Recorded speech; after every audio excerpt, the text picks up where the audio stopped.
Bonjour à tous. Très heureux d'être parmi vous aujourd'hui dans le cadre du Africa Financial Industry Summit du CEO Forum pour animer avec deux panélistes de grande qualité un business case autour de la marque, de la digitalisation et des services. Quels enjeux pour l'expérience client?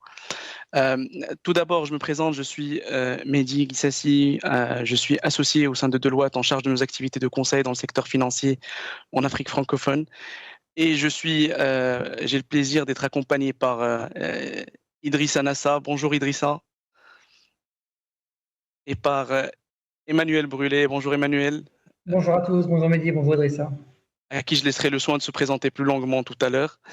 Euh, pour vous donner quelques éléments de programmation de la session, donc je ferai une toute petite introduction avec les enjeux globaux liés à notre business case.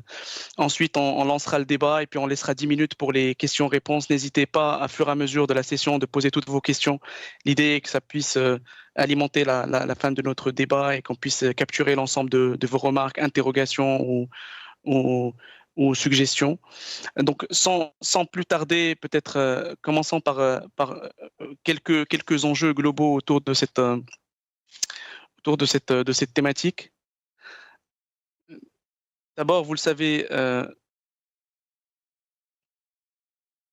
D'abord, vous le savez, je pense que c'est un secret pour personne. Au niveau global, au niveau mondial, le digital est plus que jamais l'enjeu de transformation majeure des acteurs du service financier, que ce soit dans le secteur bancaire ou dans le secteur des assurances. C'est même pour certaines industries et pour certaines chaînes de valeur un vrai levier de coexistence avec de nouveaux acteurs. C'est pour cela que l'ensemble au niveau mondial, que l'ensemble des acteurs de la banque et de l'assurance ont tous lancé des initiatives autour de la diversification de leurs canaux de distribution, de leurs canaux d'interaction avec leurs clients, avec des logiques à des niveaux de disruption qui sont différents. Ils ont commencé à des niveaux pareils et différents à contempler l'idée d'interagir avec l'écosystème externe et les nouveaux acteurs de la data ou les nouveaux acteurs qui se positionnent sur leur chaîne de valeur en amorçant la notion d'open banking, d'open insurance dans certains cas. Aussi, les banques et les assureurs se transforment de l'intérieur pour pouvoir justement répondre à cette mutation des modes de consommation et cette disruption, ces expériences clients qui avancent à une vitesse impressionnante pour bâtir des systèmes qui sont modulaires, des systèmes qui sont flexibles et qui sont capables d'être ouverts au monde extérieur, tout ça au service de leurs clients pour leur apporter la meilleure des expériences, la meilleure des qualités de service et puis connaître le maximum d'informations sur eux pour pouvoir les aborder d'une manière plus customisée. Et donc, c'est pour ça qu'on voit également un certain nombre de standardisation et d'ouverture de systèmes d'information, mais également certaines choses autour des IoT, notamment dans l'assurance. Mais peut-être si on veut revenir à notre cher continent africain, on est probablement l'un des continents pour lesquels la croissance de la connectivité des consommateurs avance le plus vite. Quelques métriques clés. Euh, L'accès à Internet a quadruplé entre 2010 et 2020. L'adoption des smartphones a quasi doublé en 4 ans. Euh, 53%, plus de la moitié des services financiers, des transactions financières sont faites grâce au digital. Je pense que ces chiffres sont disparates entre les différentes régions de notre continent, mais c'est des chiffres dont on peut être très impressionné et très fier. On a de la souscription au mobile qui a doublé en 4 ans avec plus de 660 millions en 2020. Et on a même des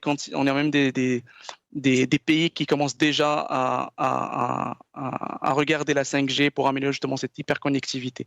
Tout ça pour dire qu'on est dans un continent qui est très propice au développement de nouvelles expériences clients, qui est propice au développement de services financiers totalement digitalisés, totalement disruptés.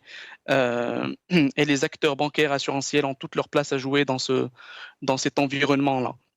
Alors, si on revient mais sans anticiper le débat, mais si on revient aux acteurs bancaires assurantiels de notre continent. Ils ont tous, bien sûr, anticipé tout cela et lancé des initiatives qui sont très similaires à ce qui a été lancé dans des pays européens ou autres, même s'il y a des initiatives très spécifiques au continent africain. bien sûr autour de l'omnicanal, que ce soit dans la banque et de l'assurance, pour permettre vraiment aux clients d'avoir du self-care partout, en termes de collaboration avec les fintechs, avec les insurtechs ou avec les acteurs de data, soit pour optimiser leur chaîne de valeur, soit pour coopérer sur d'autres choses, des néobanques qui commencent à exister, des nouveaux espaces physiques qui commencent à être transformés avec les nouveaux formats d'agences et la spécificité de ces agences-là, mais également, et ça c'est une spécificité africaine, une adaptation des services et des expériences en fonction des segments, notamment dans le rural ou dans des zones enclavées. Et ça fait des modèles économiques et des business models qui sont très réussis. Et puis finalement, l'un probablement des enjeux, on reviendra avec Emmanuel et Idrissa là-dessus, l'un des enjeux de croissance de demain et de disruption de l'expérience client, c'est le mobile banking et son intersection avec le mobile insurance pour passer à la vitesse supérieure.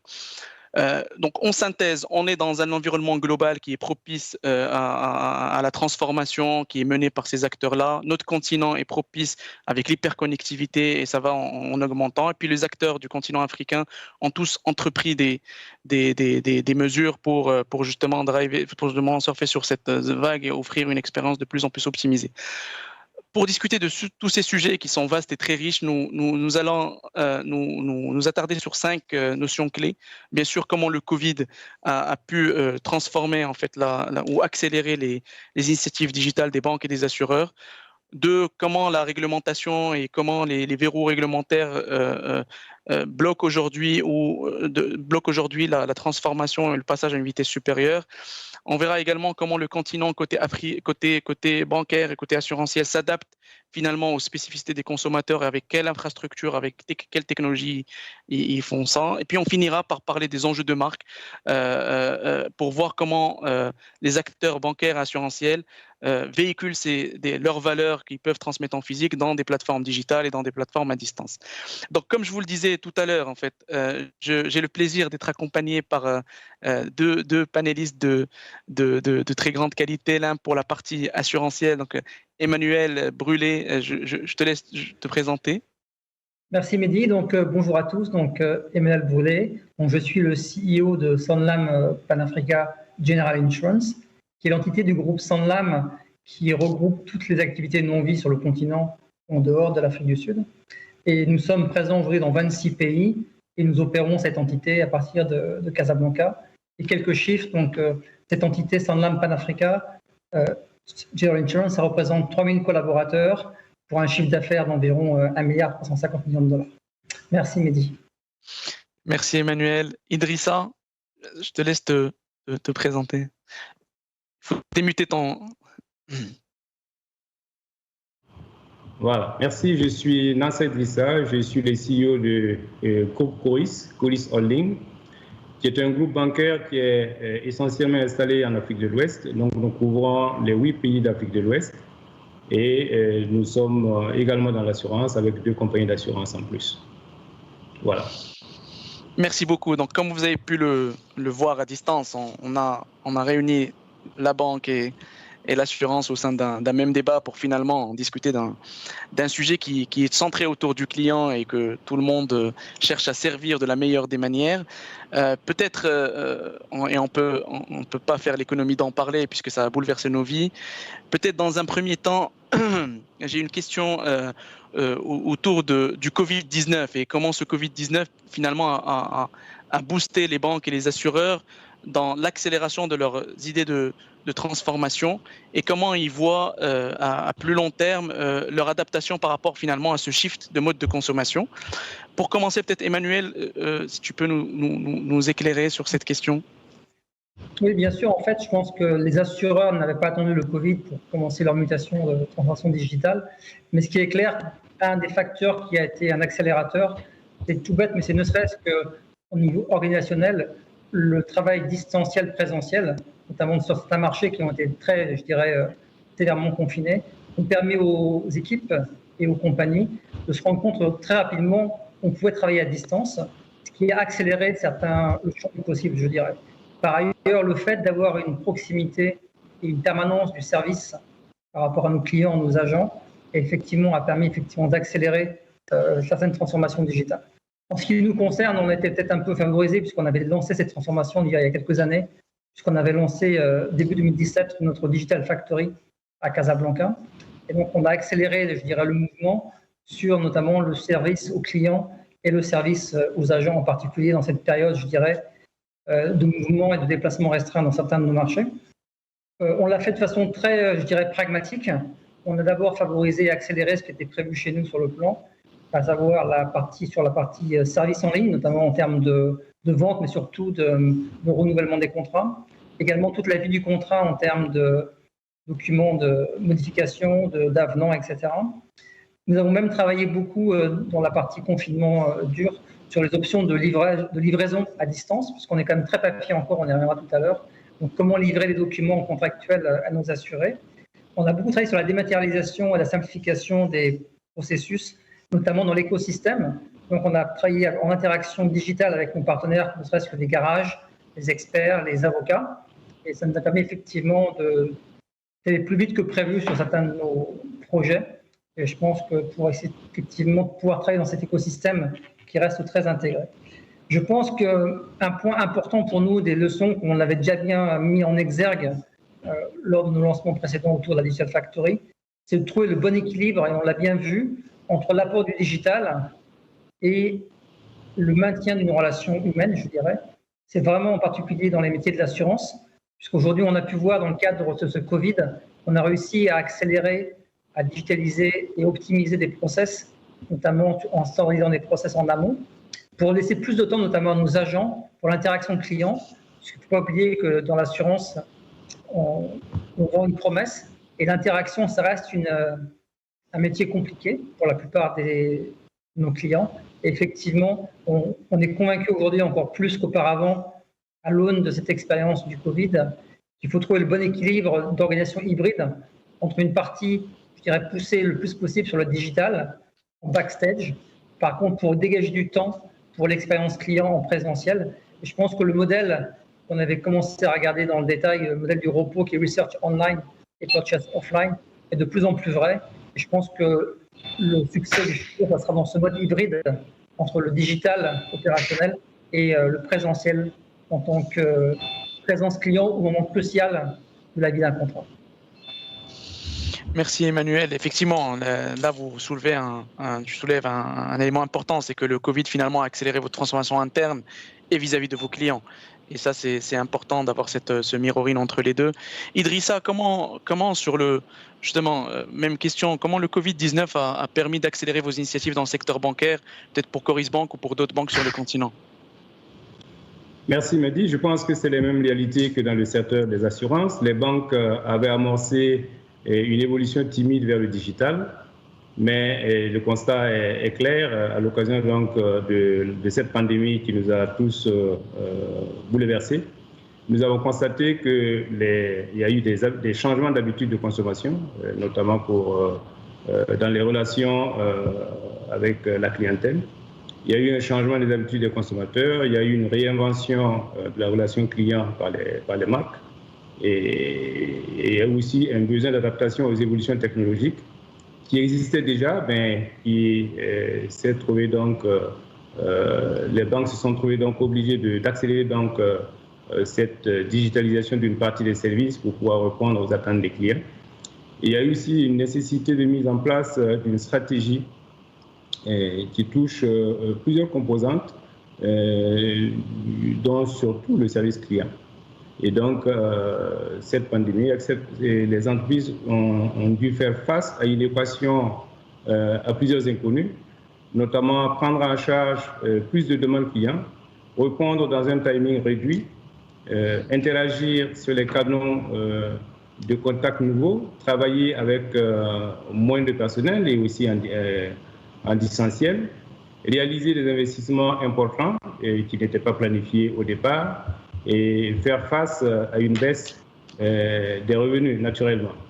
Donc, ce qui a nécessité un investissement sur les nouvelles solutions omnicanales ou un renforcement pour ceux qui en avaient déjà, une intégration du transactionnel à l'Internet banking. Donc, notamment au niveau de notre groupe, c'est un projet qui était déjà en marche et donc nous avons dû intégrer cela pour aller plus vite. et une mise à disposition de la clientèle d'une plateforme d'encaissement des chèques. Et tout cela pour permettre aux clients de pouvoir réaliser un certain nombre d'opérations sans être obligés de venir au guichet de la banque ou sans être obligés d'appeler la banque. Et donc, nous avons actionné le self-care. Excellent, très clair. Effectivement, tout ce qui a été fait à l'occasion du Covid et même vos programmes de transformation d'avant, que ce soit vos deux institutions ou même le secteur, beaucoup de choses ont été faites. Maintenant, quand on compare notre continent à d'autres, je pense que le potentiel demeure extrêmement important. Et me semble-t-il que l'un des facteurs clés de succès de cette accélération en termes de disruption pour offrir une expérience client plus riche, plus instantanée et encore plus à distance, tout en gardant le modèle bien sûr humain, l'enjeu réglementaire et l'enjeu juridique demeurent importants malgré les différentes flexibilisations qu'il y a entre les différentes zones de notre continent. Le constat est que peut-être entre la banque et l'assurance, il y a des vitesses différentes. Peut-être dans un premier temps, Emmanuel, je te laisse nous éclairer sur le potentiel de verrous réglementaires et juridiques à lever pour aller plus loin dans le secteur des assurances. Non, tout à fait. Effectivement, je pense que la situation est différente selon les différentes sous-régions du continent. Certains sont plus avancés que d'autres. Mais si on fait à peu près un portrait assez, je dirais, large, il y a différentes initiatives, je pense qu'au-delà des assurances qui pourraient aider et qui sont plus des pouvoirs publics, je dirais qu'il y en a de trois types. La première, c'est l'accélération de la digitalisation des services publics. Il y a quand même beaucoup d'échanges qui sont encore très papier et je pense que ce n'est pas propre à l'assurance ou à la banque, mais ça aiderait beaucoup. Le deuxième, c'est également le renforcement des dispositifs de reconnaissance de tout ce qui est téléconseillé ou télévente. Beaucoup de métiers sont restreints à être faits dans les bureaux, entre guillemets, des agences, etc. Et le troisième, pour moi, effectivement, c'est au niveau des États et au niveau du continent, c'est de favoriser l'interopérabilité. On parlait beaucoup tout à l'heure d'opérateurs, de mobile payment, mobile insurance, et je pense que l'interopérabilité, c'est un point important en termes d'infrastructure. Pour revenir de façon plus spécifique à l'assurance, je pense que le premier point important, c'est toute la réglementation autour de la gestion de la data, notamment au niveau de tout ce qui est… Il y a beaucoup de restrictions, à juste titre, autour de la data privacy, avec beaucoup de réglementations qui sont tout à fait compréhensibles, notamment pour le respect des données personnelles, également la cybersécurité. On a des problèmes aujourd'hui, je pense, au niveau aussi bien la banque que l'assurance, sur tout ce qui se fait aujourd'hui sur le cloud. Il y a beaucoup de technologies qui partent sur le cloud et ça pose des problèmes en termes de respect des réglementations. Donc ça, c'est un point sur lequel il faut qu'on, je pense, en tant qu'industrie, on continue à travailler. Le deuxième, qui est spécifique, c'est tout ce qui est la pure digitalisation sur le contrôle des pièces. On a un rôle important aujourd'hui au niveau des contrats, des souscriptions, sur le contrôle des pièces d'identité, des permis de conduire, etc.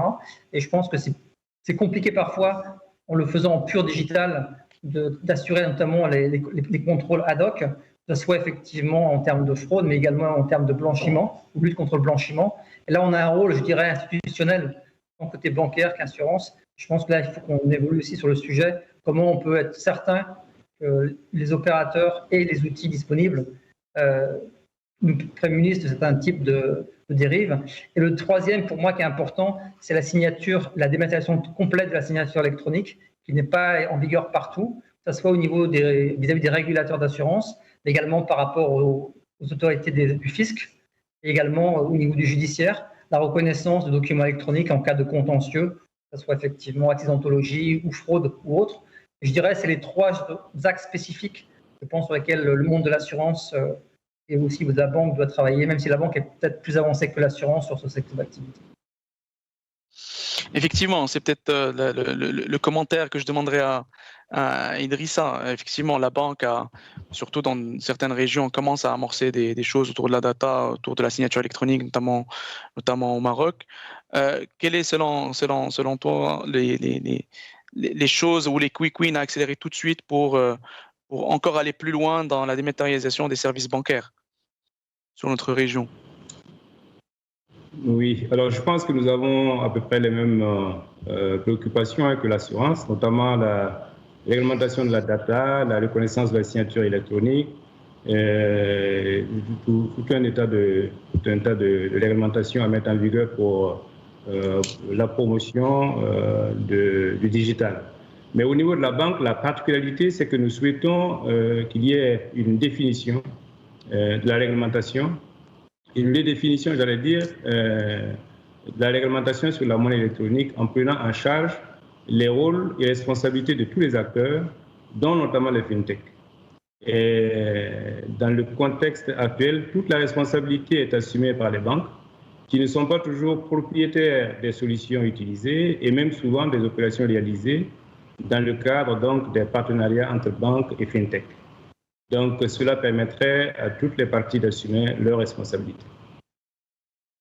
Justement, c'est une très bonne transition, Idrissa, pour mon troisième point, c'est que aujourd'hui, beaucoup de choses ont été faites, mais plutôt pour améliorer l'onboarding, l'expérience client. On a certaines banques ou certains assureurs qui commencent à contempler des technologies un peu disruptives. Maintenant, le potentiel est encore grand.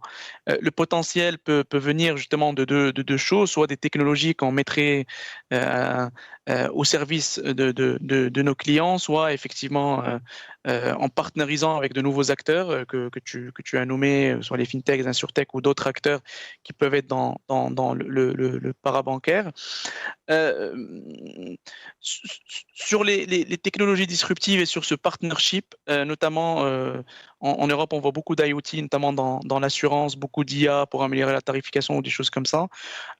Comment Emmanuel, tu vois l'impact de ces technologies et cette partenarisation avec les fintechs, insurtech dans la réalisation de ce saut quantique finalement en termes d'expérience client? C'est clair qu'aujourd'hui, il y a beaucoup d'activités, je dirais, dans l'écosystème liées à ça. Et on voit une accélération exponentielle des acteurs. Et je pense qu'un des clés du succès, c'est, nous on l'a bien vu notamment au travers de notre Digital Factory, on peut avoir un rôle, je dirais, stratégique de vision et d'animation, je dirais, généraliste. Et dès qu'on va sur des secteurs très pointus, je pense qu'on ne peut pas tout faire, il faut s'appuyer sur des partenaires InsurTech pour nous et FinTech pour la banque, sur certaines parties de la chaîne de valeur. Ayant dit, cependant, aujourd'hui, il y a quand même quelques grands axes qui se décantent, notamment pour revenir sur ta question sur la partie objets connectés. Je pense que ça prendra un petit peu de temps parce qu'aujourd'hui, on le voit essentiellement sur tout ce qui est géolocalisation, notamment automobile. Je pense qu'on va commencer à voir sur certains marchés le Pay as you drive. Après, ça marche effectivement de façon en mode pilote dans certains endroits. Il faut juste garder à l'esprit la maturité des marchés, notamment par rapport au concept de mutualisation. Donc, ça, c'est des choses qui seront en mode pilote. Sur la santé, on a également tout ce qui est la data connectée personnelle, je dirais biométrique, biomédicale. Certains assureurs ont été assez loin, notamment pour lier, je dirais, l'aspect sportif, l'aspect self-care individuel par rapport aux polarisations. Donc, ça, c'est des choses qui vont se développer. Le deuxième axe sur lequel, effectivement, nous, on voit des changements, c'est la partie robotique. Alors, la partie robotique, on la voit de façon, je dirais, purement en physique. On voit l'utilisation de drones, notamment pour faire certaines mesures, faire de la prévention, faire de la visite de risque, ou faire notamment en cas d'accident, pour intervenir ou essayer d'avoir des accès quand c'est compliqué. Je pense que dans nos métiers qui sont quand même très, très process, un autre aspect de la robotique que l'on voit, qui ne se voit pas en termes de clients, c'est la robotique des process, où on a effectivement de plus en plus de robotisation des tâches répétitives, notamment sur les contrats de renouvellement, etc. Et donc, il y a beaucoup de robots qui ont été intégrés, je dirais, en numérique dans certains types de sujets. Le troisième grand sujet, mais qui est générique, je dirais, c'est la partie l'open data et les écosystèmes. On voit de plus en plus un maillage entre données privées, données publiques, open source et privées. Les assureurs, et comme les banquiers, ont accès à beaucoup de données. Et je pense qu'on verra l'émergence, je ne sais pas quelle échéance, mais tout le concept de bank as a platform ou insurance as a platform qui émergera. C'est comment effectivement nous on utilise la data qu'on va chercher à l'extérieur, mais aussi comment on peut utiliser la data que l'on détient pour faire d'autres activités connexes qui servent à faire ou du cross-selling ou de la valeur ajoutée sur certains types de sujets. Et le dernier point pour nous qui est important en tant qu'assureur, c'est la partie tout ce qui est technologie cognitive, l'intelligence artificielle, qui est liée au prédictif. Nous, on a beaucoup travaillé sur la partie, notamment à partir de la data, sur la partie prédictif, prévoir les comportements des clients, prévoir effectivement l'accidentologie, prévoir également le taux de rétention sur certains portefeuilles et ça marche de façon assez impressionnante. Et ce qui est intéressant, ce qu'on a vu notamment dans le cadre du Covid, c'est révélateur que parfois il faut être au pied du mur pour pouvoir accélérer et que nos agents à qui on a mis à disposition, par exemple, des outils de simulation de rétention de clients, de génération de leads par rapport effectivement aux données clients qu'on peut avoir en cross-selling, le fait de ne plus être disponible autant et d'être un peu en distanciel présentiel a accéléré l'utilisation de ces outils. Et nous, on croit beaucoup effectivement à cet outil de prédictologie, puisqu'effectivement, ça permet d'avoir une meilleure gestion des données et surtout économiser le temps et d'avoir un temps utile, notamment pour l'expérience client qui est plus importante. Donc, pour résumer, je dirais, sur toute cette chaîne qui est en pleine ébullition, on retrouve quand même des constantes fortes qui tournent autour de la data. Et après, je pense qu'en fonction des secteurs d'activité, que ce soit l'assurance ou la banque, en fonction des marchés et de la maturité des marchés, je pense que c'est à chacun des acteurs de l'industrie en fait, de positionner là où ils veulent mettre l'effort. Mais je pense qu'on aura des majeurs et des fils rouges conducteurs autour de la data et autour de tout ce qui est effectivement le prédictif. Excellent. Donc effectivement, là, donc la data sera au centre de tout, à la fois pour l'onboarding, mais également pour améliorer la qualité de service. Et je pense que c'est d'autant plus vrai dans le secteur bancaire. Idrissa, tout à l'heure, tu nous as parlé déjà de réglementation autour de la monnaie électronique pour opérer avec des acteurs nouveaux. Finalement, en Afrique de l'Ouest ou dans d'autres zones, ce ne sont plus des acteurs nouveaux, ce sont des acteurs de l'écosystème financier. Comment justement tu vois les principales disruptions futures dans le secteur bancaire, soit en coopérant avec ces acteurs-là, soit en défensif? Non, je pense que la coopération est de rigueur. En fait, c'est la meilleure voie pour toutes les parties. Et comme tout le monde le sait, les technologies disruptives et les fintech dans les secteurs financiers contribuent fortement à la dématérialisation du paiement en proposant des offres innovantes, différenciées et très, très transparentes, visant à améliorer et à simplifier l'expérience client. Donc aujourd'hui, l'acte de paiement est à la distribution et cette tendance c'est pas seulement la pandémie qui nous l'a amené, c'est une tendance irréversible. Et donc, l'initiative des fintech, et cela se fait à l'initiative des fintech, mais pas seulement des fintech.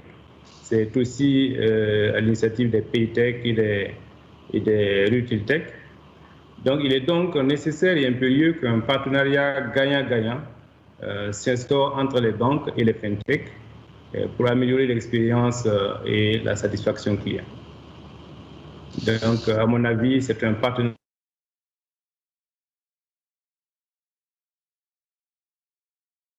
Je pense qu'on est en train de perdre Idrissa pour quelques... à travailler en partenariat pour améliorer donc la qualité de la satisfaction et la satisfaction de nos clients. Excellent. Donc effectivement, on le voit, c'est des modèles qui sont réussis, notamment en Afrique de l'Ouest. Mais finalement, quand on regarde un peu notre continent avec ses différentes régions, il y a pas mal de complexité d'un point de vue divergence géographique, d'un point de vue prédominance du rural dans certaines ou de zones enclavées dans certains pays, différentes cultures, ce qui fait notre richesse, et donc différents comportements, des économies qui sont drivées par des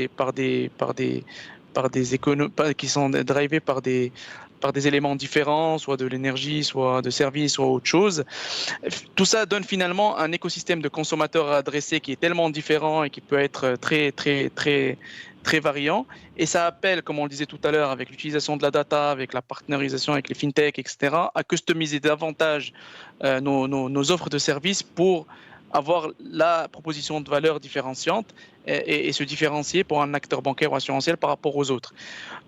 Et ma question vient dans cette continuité-là, c'est-à-dire comment aujourd'hui, Idrissa, dans un groupe comme le vôtre ou d'un point de vue global, les acteurs bancaires arrivent à customiser justement ces services financiers pour finalement adresser de la meilleure des manières ces différents segments.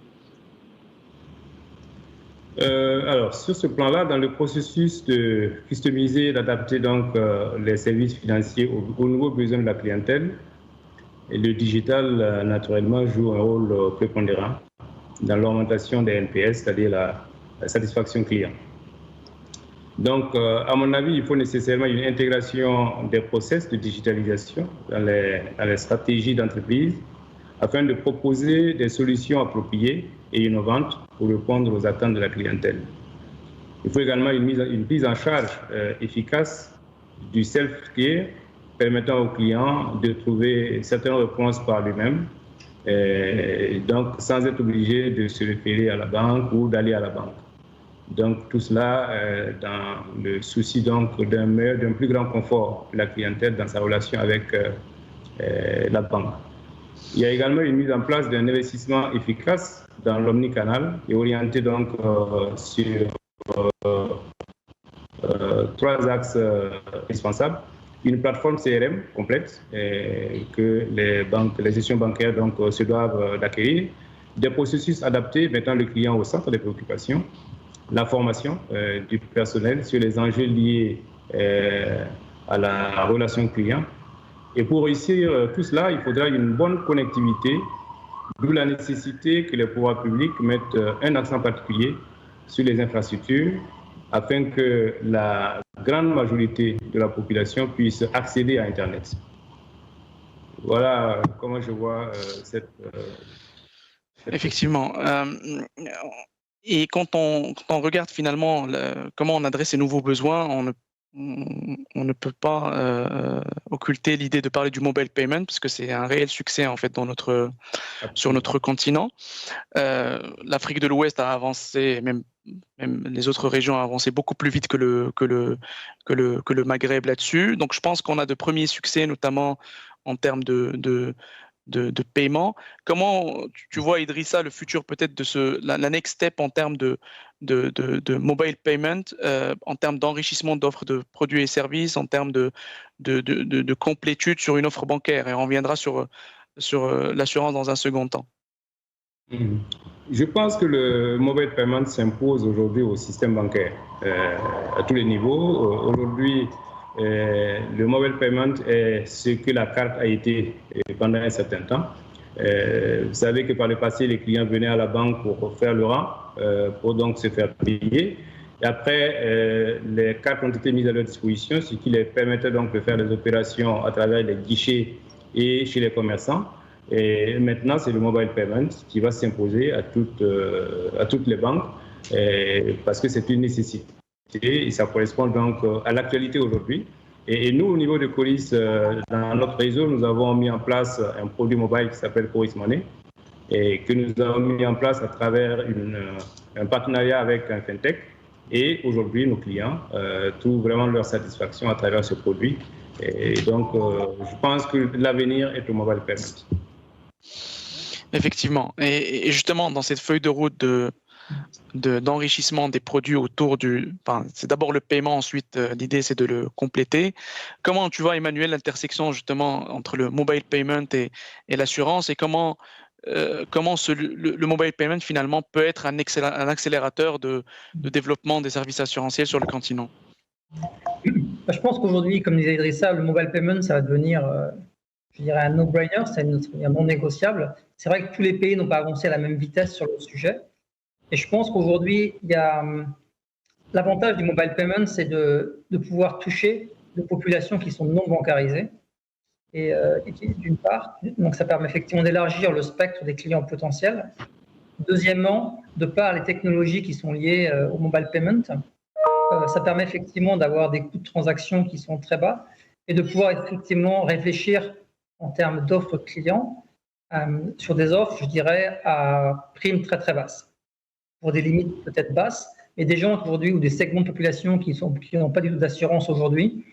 Avec le mobile payment, on peut aller faire du mobile insurance sur des choses qui sont très petites en limite, mais qui peuvent avoir un sens très important pour cette population. Et quand on combine ça par rapport aux technologies qu'on a évoquées tout à l'heure, notamment, je pense, tout ce qui est le paramétrique en termes de modélisation, tout ce qui est également la blockchain, je pense qu'on va avoir en parallèle de mobile payment et mobile insurance un développement des approches affinitaires qui existent déjà mais qui devraient s'accélérer, et notamment comment aujourd'hui des industriels pas forcément dans la distribution, des industriels qui produisent, qui vendent, qui commercent sur des biens de grande consommation, que ce soit dans les secteurs primaires ou secondaires ou tertiaires, effectivement, peuvent accompagner leurs clients en se différenciant, en abordant effectivement, en approchant un complément de leurs produits par des offres assurantielles, que ce soit sur du remboursement de produits, que ce soit sur du climatique, etc. Et quand on combine effectivement le mobile payment avec les technologies blockchain qui permettent de déclencher un événement sur une population très large, je pense qu'on ouvre de nouvelles voies à pouvoir offrir du service financier, du service assurantiel à très bas coût, sur des petites limites, sur une grande échelle de population, alors qu'aujourd'hui, un des freins de l'assurance sur le continent, mais comme dans d'autres marchés d'ailleurs, c'est effectivement les coûts d'opération qui limitaient la prime minimum, je dirais, opérable pour les opérateurs assurances.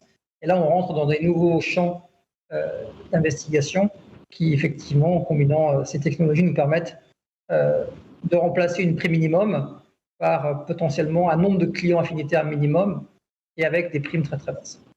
Donc, je pense qu'effectivement, c'est la combinaison de tous ces facteurs qui devrait ouvrir de nouveaux champs, tant pour le service client, je dirais notamment, il faut garder à l'esprit que l'assurance, effectivement, l'oxygène du business, et pour certains segments de la population, ça peut être des très petits montants, peuvent être vitaux. Et je pense que c'est effectivement notre mission, je pense, en tant qu'industrie, d'aller travailler plus sur ces petites primes pour les clients qui malheureusement n'ont pas accès à l'assurance aujourd'hui.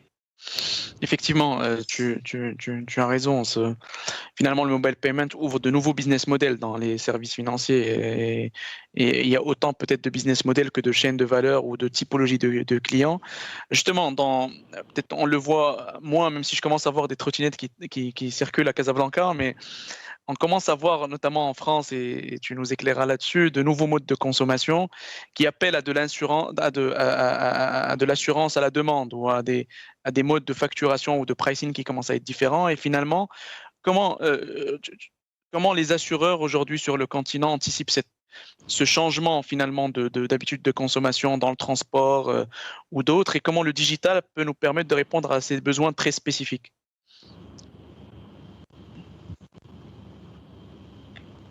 On l'a touché du doigt tout à l'heure quand on parlait effectivement de tout ce qui était connecté, d'une part avec le PSU Drive. Je pense qu'on verra l'émergence d'une consommation plus spécifique, en tout cas pour un certain type de population. L'autre approche que l'on peut voir effectivement, c'est comment on arrive à embarquer aujourd'hui en fonction des moyens financiers du moment de certaines personnes aujourd'hui, de l'assurance à la demande. Ça peut être de l'assurance à la demande parce qu'on a un besoin très spécifique. Ça peut être sur des biens, ça peut être sur de l'éducation, ça peut être sur de la santé. Donc, on peut acheter une offre spot. Ça peut être lié, par exemple, on a beaucoup d'agriculture qui est très saisonnière. Aujourd'hui, les gens peuvent être intéressés pour acheter une couverture sur une période de 1 mois ou 2 mois dans l'année. Et ça, je pense qu'aujourd'hui, les technologies qu'on a évoquées s'y prêtent très bien. Puisqu'effectivement, on peut acheter soit à la demande en optionnel.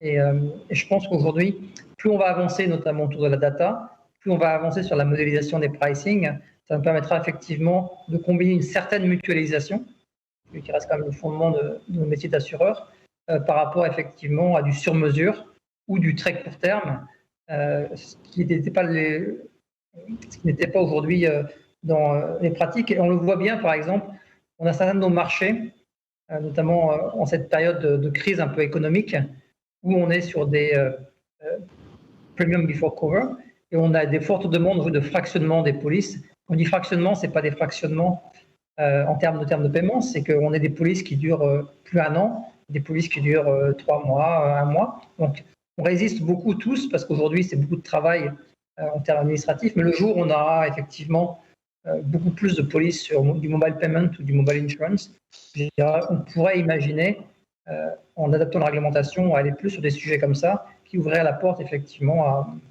je dirais, de l'assurance à la carte. On n'est pas encore rendu là, et je pense qu'aujourd'hui, un des modèles qui pourrait accélérer ça, c'est les modèles affinitaires dont on parlait tout à l'heure. Très clair. Très clair. Tout à l'heure, Emmanuel, tu as évoqué un élément qui est important, qui est finalement le modèle, le meilleur du digital et le meilleur de l'humain. Et l'humain restera tout de même très omniprésent, notamment et la combinaison des deux fera la réussite des banques et des assureurs. Justement, si on revient 2 ou 3 ans en arrière, je pense avant le Covid, on avait certaines opérations ou certaines transactions pour lesquelles la marque et les valeurs que peut véhiculer cette marque étaient très importantes. Aller avoir quelqu'un au téléphone ou aller chez un agent général était une marque de confiance. On avait l'assurance en fait que les valeurs de la marque sont véhiculées en physique. Aujourd'hui, on est en train d'aller de plus en plus vers des services à distance, que ce soit dans l'onboarding ou dans la gestion de sinistres ou dans la gestion de transactions importantes, notamment dans la banque. Quel est pour toi le moyen de véhiculer finalement les mêmes valeurs à distance et assurer aux clients la même confiance, la même sérénité qu'il peut avoir dans un environnement physique, mais cette fois-ci à distance? Je pense qu'aujourd'hui, il y a une chose qu'on oublie souvent, en tout cas nous les assureurs, c'est que on fait du 24/24 de l'assurance et que la plupart de nos clients, ils pensent assurance 1 heure par an à peu près. Et donc aujourd'hui, on reste une industrie qui est très compliquée et qui a beaucoup évolué. Quand on regarde aujourd'hui, la plupart des contrats d'assurance, en tout cas en entreprise, sont très similaires au premier contrat qui a été signé à Londres en 1613. Donc, on n'a pas beaucoup évolué de ce côté-là. Le digital nous permet de simplifier les sujets. Et je pense qu'aujourd'hui, ce qui est important pour moi, c'est qu'on arrive à combiner le digital sur la partie simplification. Et notamment, quand on dit simplification, c'est pas moins de contrôle, mais c'est plus de contrôle ou plus d'informations qu'on va aller chercher automatiquement sans, je dirais, embêter le client. Et donc, aujourd'hui, en termes de plateforme liée à la marque, on a 2 types de plateformes. On a une plateforme digitale, notamment sur la partie onboarding, sur la partie consultation, self-care, qui devrait être très simple parce que derrière, il y a beaucoup d'intelligence artificielle, de robotique qui font le travail à la place du client. Et par contre, il faut qu'on en tout cas, l'assurance, c'est un peu particulier puisqu'aujourd'hui, les clients achètent une promesse.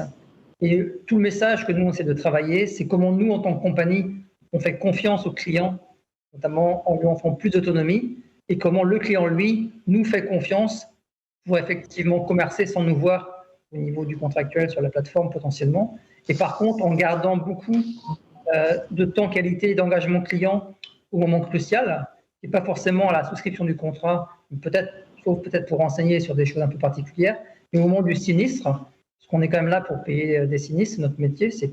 Et cette expérience client au moment du paiement de sinistre, je pense qu'on peut en partie la faire en digital, sur des choses bénignes, mais ça reste quand même, dans la plupart des cas, un sinistre, un traumatisme pour nos clients. Et avoir quelqu'un au téléphone ou en présentiel en agence, ça reste important. C'est pour ça que je pense aujourd'hui, on a encore sur l'omnicanal, ça va durer assez longtemps.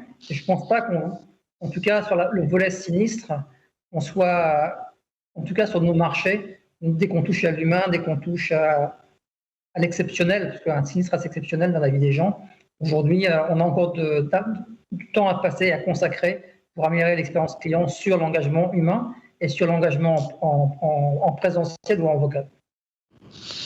Très clair. Ma marque aussi, effectivement, doit s'ancrer là-dessus, en fait, sur cette transition confort, confiance dans les plateformes d'engagement et surtout confiance et vivre en confiance avec la marque de l'assureur ou de la banque, en fait.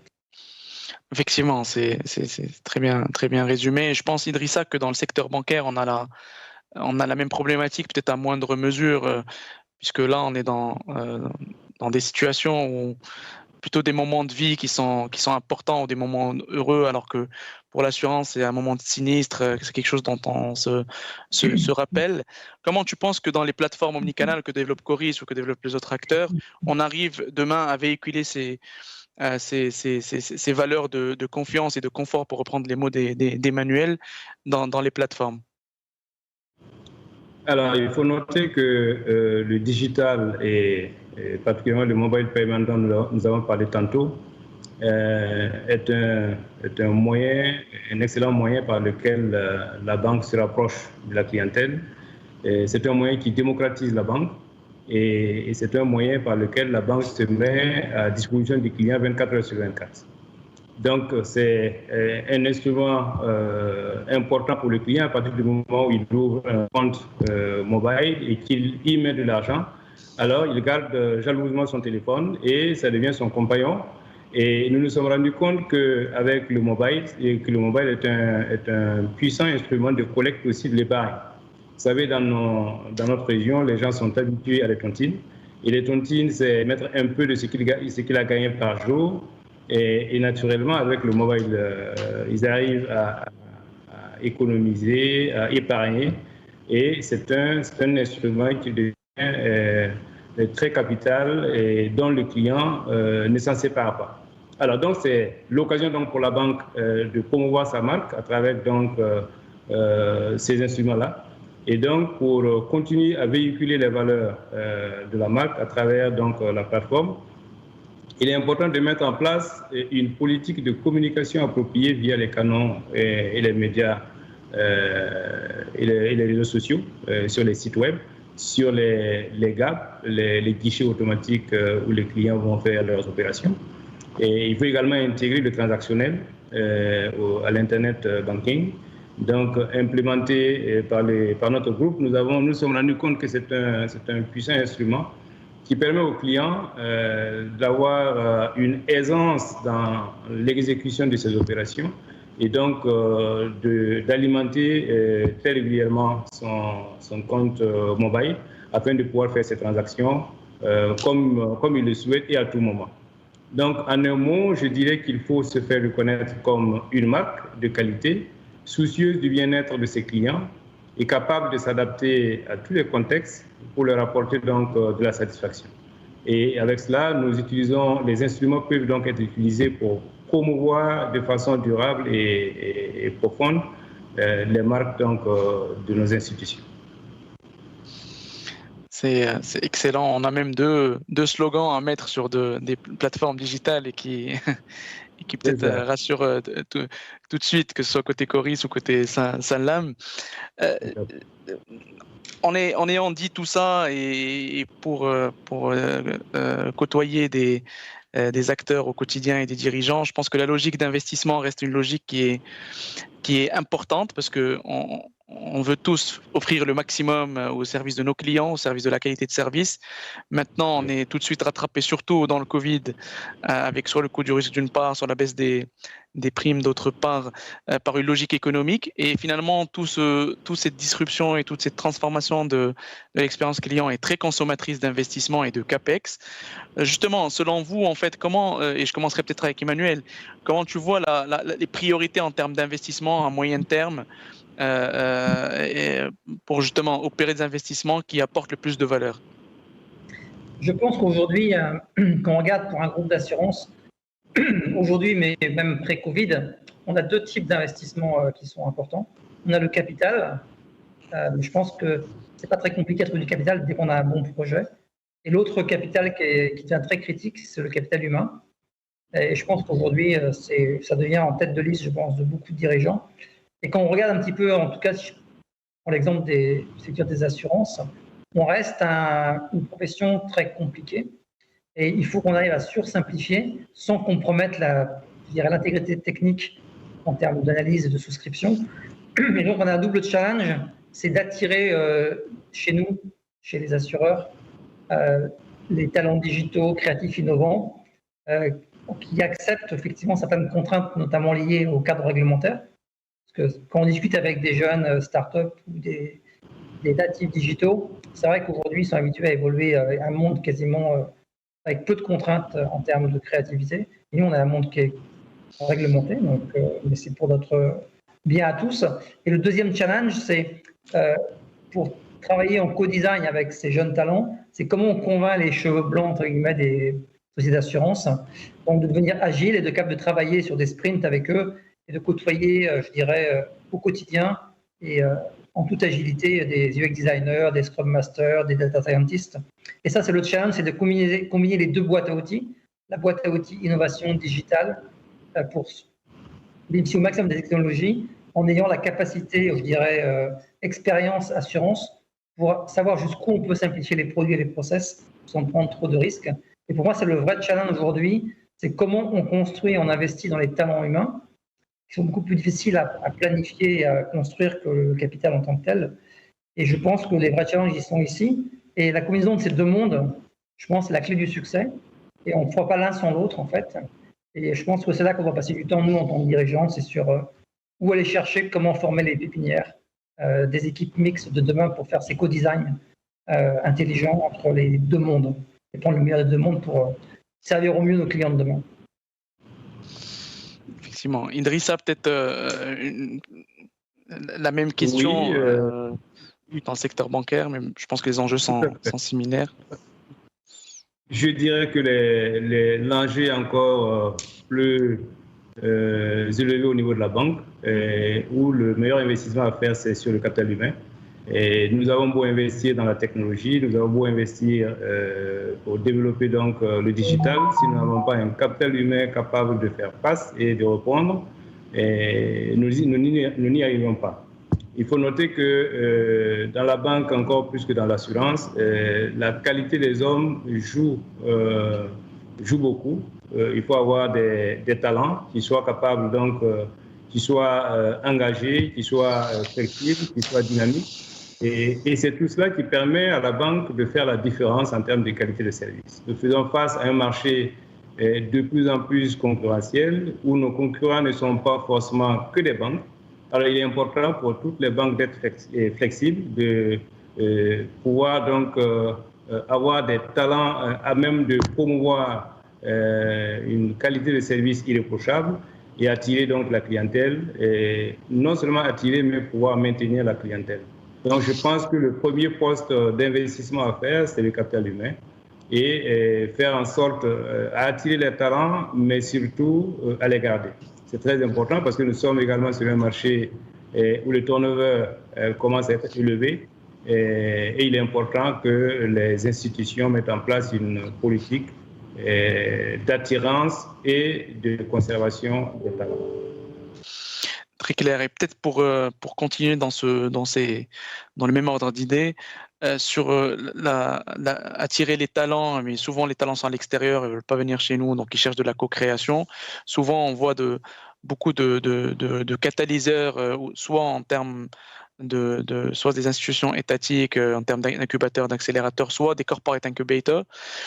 Là-dessus, Idrissa, au sein du groupe Coris ou même au sein des groupes bancaires en général, tu vois des structures lancées par des acteurs bancaires et comment ces structures peuvent justement booster cette innovation-là et cette coopération?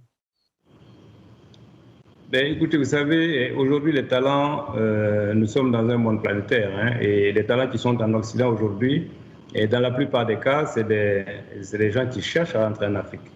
Donc, ils cherchent tout simplement à avoir donc, un bon point de chute pour pouvoir exprimer ce qu'ils ont appris, ce qu'ils savent faire. Et dans notre groupe, nous recrutons aujourd'hui très souvent des gens qui viennent de tous les continents. Lorsque nous lançons des appels à candidature sur notre site, nous avons des réponses qui viennent de partout. Et nous avons pas mal de talents qui sont venus d'Europe et d'Amérique, et donc pour renforcer nos équipes. Et ça, c'est un processus continuel sur lequel nous travaillons. Donc, je pense que c'est vrai que les talents, nous avons des talents en dehors du continent, mais qui sont presque tous intéressés par le continent, par un retour au continent, et s'ils ont des offres qui répondent à leurs attentes. Très clair. Peut-être, Emmanuel, vous dirigez un groupe qui est dans plusieurs géographies. Comment finalement le groupe booste cette partie d'innovation pour justement créer des espaces de co-création, vous permettre à vos équipes de co-créer avec des gens de l'extérieur?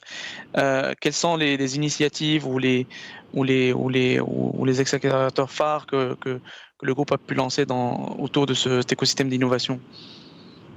En fait, on a beaucoup travaillé au départ autour de ce qu'on avait fait sur la Digital Factory à Casablanca. Et on essaie de rebondir sur les profils atypiques qu'on a embauchés à l'époque quand on a lancé la Digital Factory. Parce qu'aujourd'hui, on a beaucoup de profils qui sont chez nous, qui n'était pas là il y a quelques années. Donc, c'est comment aujourd'hui, au-delà des profils, c'est aussi la méthodologie de travail. Je parlais tout à l'heure de l'agile. Et comment aujourd'hui on arrive à faire plus de co-design, que ce soit aujourd'hui, on a plusieurs projets aujourd'hui.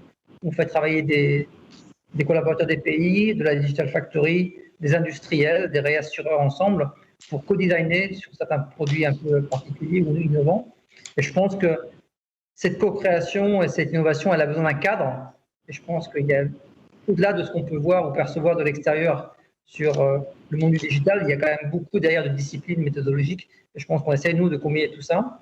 Par rapport à ça, il y a un autre point qui est important sur lequel nous, on insiste beaucoup, c'est qu'on parle beaucoup de digital, de technologie, mais si le business au sens large ne prend pas la main sur les sujets, ça ne fonctionnera pas. Donc nous, on passe beaucoup de temps et d'énergie, d'une part, à sourcer des talents, notamment dans les universités panafricaines, en Côte d'Ivoire, au Kenya, à droite à gauche, et également à pousser beaucoup le business à prendre le lead sur les projets de transformation digitaux. Parce qu'aujourd'hui, le risque, si ce n'est pas piloté par le business, on a le risque d'avoir effectivement des solutions qui sont peut-être très bonnes technologiquement, mais qui remplissent que partiellement les besoins clients ou les besoins business. Et c'est un vrai challenge aussi de convaincre les gens du business en leur disant, si la transformation digitale, c'est ce qui est critique pour le business plan, je prends mes meilleures personnes business, je les sors du business pendant 6 mois, 1 an, et ils font du co-design, ils font de la transformation, parce que c'est les meilleurs ambassadeurs, effectivement, de comment je peux transformer mon business en prenant le temps et la peine de me frotter à des choses que je ne comprends pas, qui sont compliquées à appréhender au départ, mais effectivement, c'est la seule façon de le faire. Moi, je crois beaucoup, effectivement, aux organisations agiles par squad ou par tribu, entre guillemets, métier, où effectivement, des équipes mixtes métier-terrain et des profils, je dirais, digitaux, agiles, qui permettent effectivement d'avoir des approches back-to-end avec de l'agilité sur la partie front, avec une vraie culture client en permanence. Et je pense que la difficulté, c'est de trouver la bonne combinaison de ces profils et de faire travailler les gens ensemble. Parce que ça paraît facile sur le papier, sur des petits projets à petite échelle. Passer au niveau, l'échelle d'une organisation complète, c'est très compliqué. Parce que je pense que tout n'est pas transformable de la même façon, à la même vitesse. Et c'est comment, effectivement, on arrive à progresser de façon, je dirais, pas forcément linéaire ou exponentielle, mais pour créer effectivement cette culture client digitale en ayant le business qui porte les projets et qui est très, très moteur. Si le business est à la rebord, entre guillemets, je pense qu'on aura quelques progrès, mais ça n'ira pas très loin. Effectivement, l'acculturation est extrêmement importante et à tous les niveaux, je pense. Du top management jusqu'aux opérateurs et aux agents généraux. Et l'horizontalité sur le papier peut être simple, mais pour la mettre en œuvre, j'imagine que la complexité est là. Je pense que le débat a été riche, le temps passe vite, on arrive vite au mot de la fin. Peut-être Idrissa, en guise de conclusion, si tu peux nous dire quelques phrases sur peut-être qu'est-ce qu'on doit faire à court terme peut-être et quels enjeux très court terme pour Coris en termes de conclusion? Ben, je pense qu'à court terme, nous sommes tous convaincus aujourd'hui que le processus vers le digital est inéluctable et il faut travailler donc à renforcer les partenariats entre les fintech, je dirais aussi les telcos avec les banques et les assurances. Et il faut aussi travailler donc à un rapprochement entre les compagnies d'assurance et les banques pour proposer des produits communs. Et donc, au-delà de cela, il faut que nous travaillions tous à la formation de nos personnels, à attirer des talents dans nos équipes. Et c'est les talents qui feront le reste. Merci Idrissa. Emmanuel, un petit mot de la fin? Je pense qu'aujourd'hui, l'assurance reste l'oxygène du business. Et je pense qu'il y a beaucoup de segments encore où on n'a pas suffisamment d'oxygène, même sur des très petites doses. Et je pense qu'aujourd'hui, comme le disait Idrissa, si on a combiné les cycles de financement, les cycles de paiement et la prise de risque des assureurs sur des petits montants et sur du grand volume, je pense qu'effectivement, on aura participé un petit peu à notre devoir, entre guillemets, qui est effectivement de donner plus d'oxygène à plus de business, que ce soit du business, je dirais, individuel ou à des business effectivement de plus grande taille, Mais on est là pour ça et sans assurance aujourd'hui, on limite la croissance. Et je pense qu'on a un rôle majeur sur le continent, collectivement avec les banquiers et le monde de l'assurance, à développer en donnant aux gens la capacité de prendre plus de risques. Merci beaucoup à vous deux et à l'organisation. Le débat a été très long et puis on poursuivra, j'imagine, tout ça dans le cadre de ce summit. Et puis nous, en tant que Deloitte, on est très heureux d'accompagner également les acteurs financiers dans cette transformation au service des clients de nos différentes régions, de notre cher continent. Merci encore à vous pour le temps et puis à très bientôt. Au revoir. Merci Tessa, merci Mehdi et merci à tous. Au revoir, à bientôt. Au revoir.